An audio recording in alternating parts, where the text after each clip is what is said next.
महाशिवरात्रीच्या निमित्ताने शहरातील गणेशपूर रोड बिस्किट महादेव मंदिरात पहाटेपासून धार्मिक कार्यक्रमांची रेलचेल पाहायला मिळाली।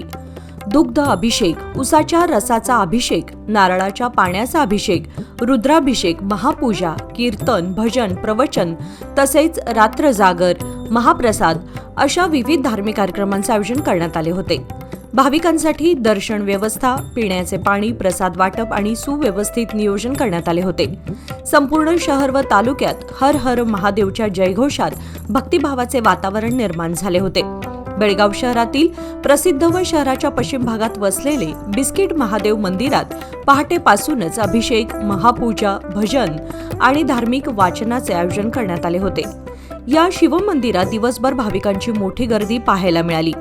पहाटे महाअभिषेक आणि पूजा संपन्न झाल्यानंतर मंदिर भाविकांसाठी खुले करण्यात आले। मंदिर परिसरात मंडप उभारणी, विद्युत रोषणाई, फुलांच्या माळा आणि आकर्षक रांगोळ्यांनी सजावट करण्यात आली होती।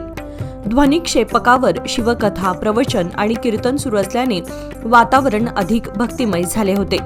यावेळी सामाजिक कार्यकर्ते, सेवाभावी संस्था आणि महिला गट यांच्या माध्यमातून भाविकांसाठी प्रसादाचे वाटप करण्यात आले। या संदर्भात अधिक माहिती देण्यात आली।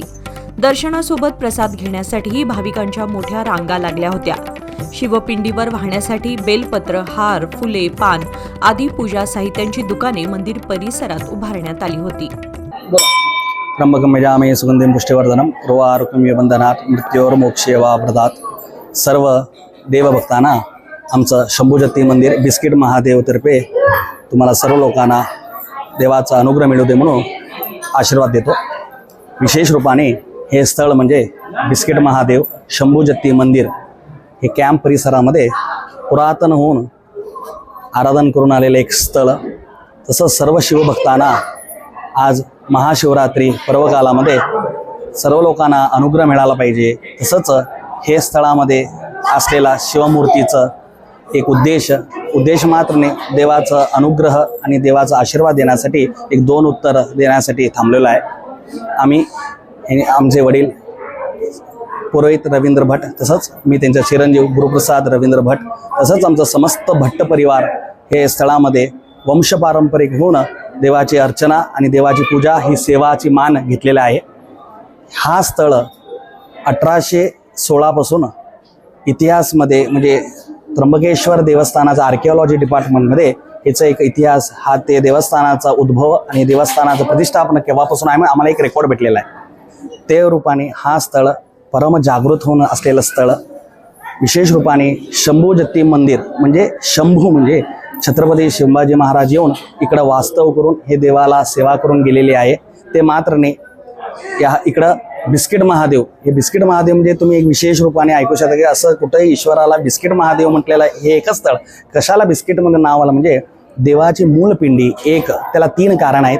देवाची मूळ पिंडी आहे ती पुरातन होऊन उद्भव मूर्ती आहे।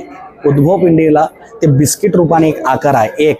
दुसरी गोष्ट इकडं स्थानिक लोकांना, आम्ही लहान असताना आमचं जन्माचं आधीपासून आमचे वडील होते, आमचे आजोबा होते, सर्व लोक इकडं पूजा करताना हे स्थळ एकदम लहान रूपाने होतं। इकडं लहान लहान पोरं यायचे। जांभोटकरची इकडे एक लहान बेकरी होती, तिने येऊन काही तिकडं बेकरीमध्ये केलेला पदार्थ देवाला समर्पण करून ते जाणार। ते बिस्किट खाण्यासाठी लोक आज वेळेला तरी इकडं देवाला पार्लेजी नाहीतर बिस्किट नैवेद्य आहे। तसं बिस्किट महादेव म्हणून हे देवाला नामांकित झालेलं आहे। तसं पुरातन होऊन जागृत लोक इकडं येऊन सेवा करतात। इकडे समाज बांधव फक्त आमचं हिंदू एवढंच नाही, इतर समाज सुद्धा इकडे येऊन देवाची सेवा करून जातात।